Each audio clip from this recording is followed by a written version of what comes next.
When we get the Nine of Wands, there are a few things happening here for the seeker.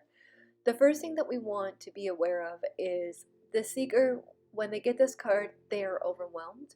They feel beaten, they feel hurt, they feel discouraged. So it's very important before you translate this card for your seeker or for yourself to acknowledge that they have been through a lot. But energetically, as we look at this card, what we're seeing, first of all, what we're seeing is there's actually blue sky. And what this tells you is that the energy is actually clear. The seeker just feels overwhelmed. And what we want to do as readers is help the seeker navigate the energy so that they're not so overwhelmed.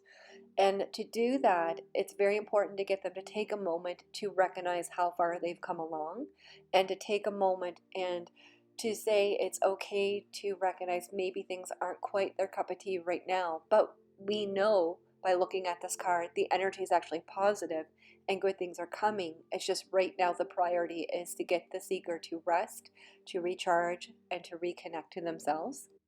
It's also too important to point out to the seeker that they're very grounded here. When we look at the picture, both feet are on the ground. It's solid. There's mountains behind the seeker, which indicates that their foundation is more stronger than they know. They're just trying to do too much at this time. So it's very important to advise the seeker to rest, take a step back, and let energy settle. A few notes about the Nine of Wands is to recognize the hard work that the seeker has completed. Time to rest, which is the big message. Listen to your body, what your body needs. Sometimes this card can come up if we're fighting a cold or we feel more depleted than we should. So it could just be like, okay, rest the body, recharge. This is often a sign to get a massage, have a Reiki session.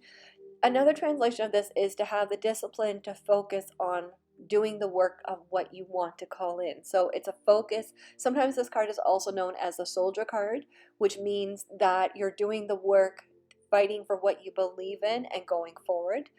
Another translation of the Nine of Wands, it's time to make another plan because what you're doing right now, it's not working, it's not flowing. If you or your seeker is asking for a general message, the translation here is to take a moment to recognize what you've been through. It's also to assign that you've been working very hard and you may need some time to rest and recharge. And also it's a message to know it's okay to ask for help.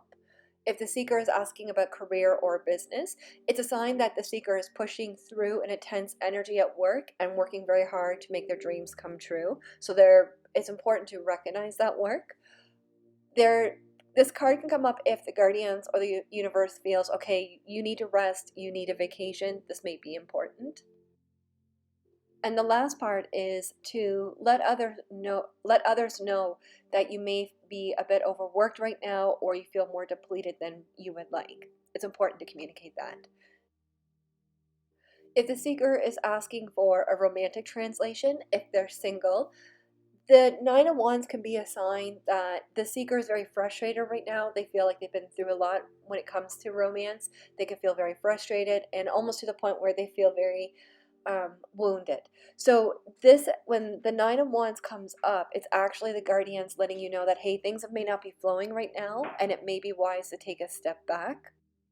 If the seeker is in a relationship, the Nine of Wands can be an indication that the seeker or perhaps their partner feels that they're doing more work in the relationship than what they're getting back. Or it could also mean that one of the partners feels very overworked right now. It could be with career, a project, a family commitment. It's just sort of a gentle heads up to both that there seems to be an imbalance here with the give and take. And it's important at this time to kind of take a moment to look at, okay, are we hearing each other? Are we on the same page? Am I giving to you what you're giving to me and vice versa? Or it can just be a sign to the seeker that maybe their partner needs a little bit more support or to get them to rest or vice versa for them. It's just sort of a gentle pause button from the guardian saying, okay, take a moment and just to make sure that everything is fair to everybody.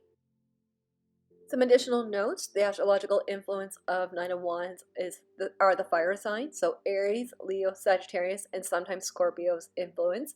With the Nine of Wands, what we're looking for is when is the moon going to be in Sagittarius again? When the moon goes into Sagittarius, there should be a relief. There should be a gentle energy opening up to take off some of this pressure that the seeker may be going through. You want to be mindful, is this a new moon, waxing moon, full moon? That'll be another class about this another time.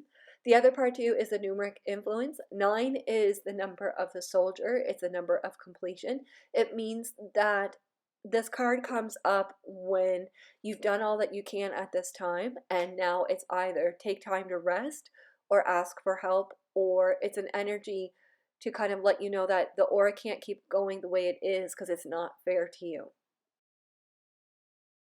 My personal interpretation of the Nine of Wands is Nine of Wands is basically trying to get us to be in the moment and to recognize the wisdom that we've just earned. So often this card will come up if the energy was very intense, if we had a lot coming at us.